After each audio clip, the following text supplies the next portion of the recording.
Australia, also known as Down Under, the home of kangaroos, road trains, kangaroos, crocodiles, and even more kangaroos.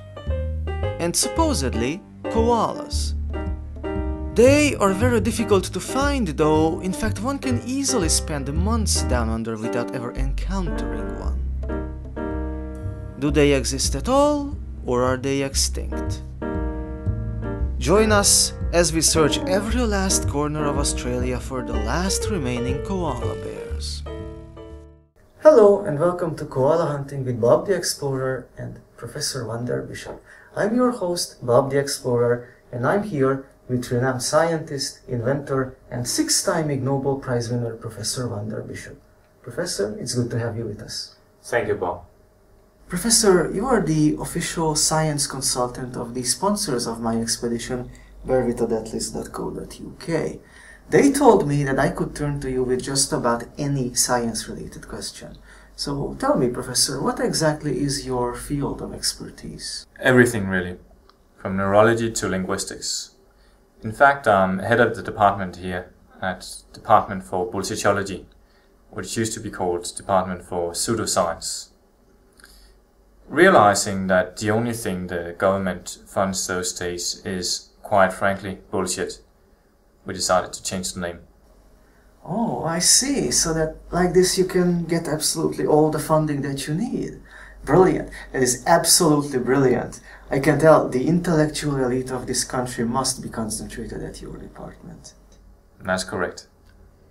Let's roll the first part of our footage, Down Under. The first thing you need to do when you go exploring in a foreign land is enlist the services of a local to be your guide. Yours truly hired not one but 2 locals just to be on the safe side. They acted as both guides and drivers for the expedition. This is Bill, our daytime driver. This is Bill driving our van. This is Gary, our nighttime driver. This is Gary driving our van. At night. The first place Bill and Gary drove us to was a part of the savannah littered with giant structures of earth. Termite mounds. Large, threatening structures, termite mounds are many times the size of an actual termite. See, this one is at least twice as tall as Bill, and he is certainly no dwarf. The termite mounds rise to the sky like a giant screw you to nature. The termites' way of flipping the bird to Mother Nature for making them so small. But why do they do this? What is the purpose of these mounds? And why are there no koalas to be seen anywhere near them? Only a true scientific expert could answer these questions for us. Can you tell us a little about those termite mounds, Professor? I'm sure you've noticed how several mounds are located in a given area, each with a different height. Termites live in tribes, each tribe thriving from dominance in a given area. They achieve this dominance by building their mounds as tall as possible.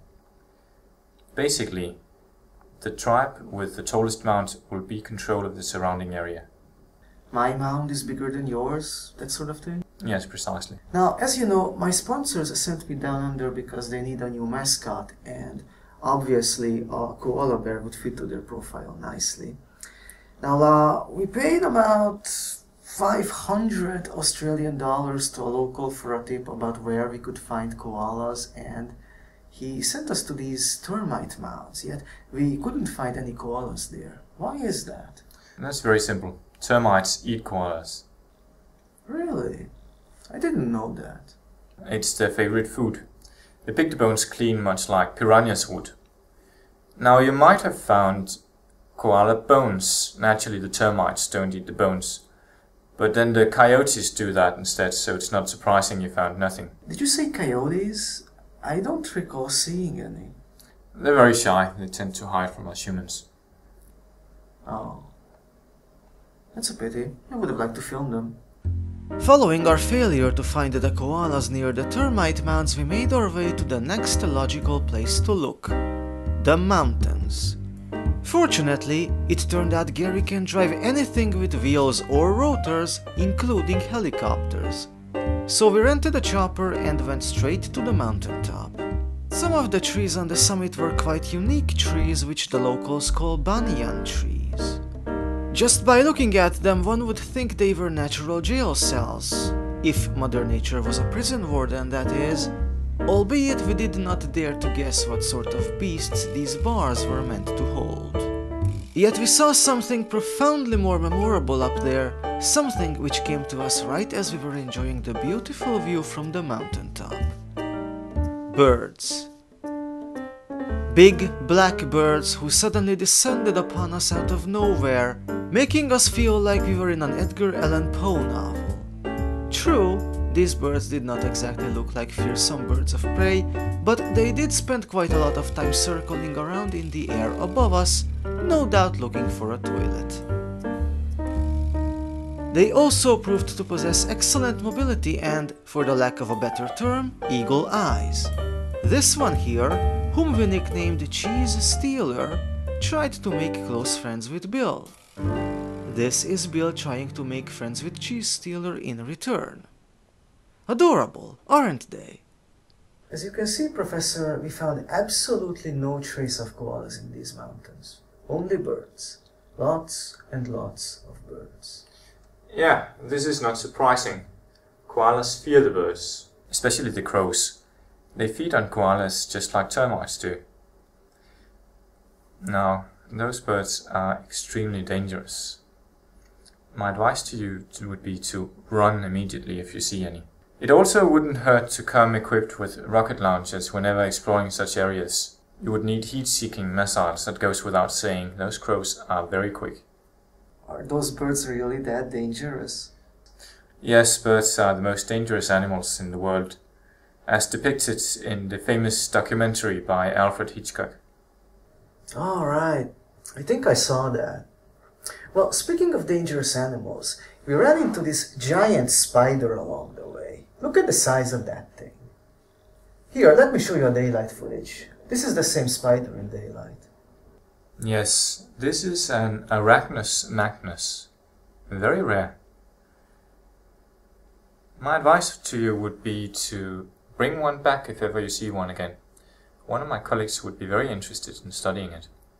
Bring it back? This giant? How? An aircraft carrier. My colleague would pay, of course. We got plenty of research funding. Oh, right. It's not poisonous, is it? No.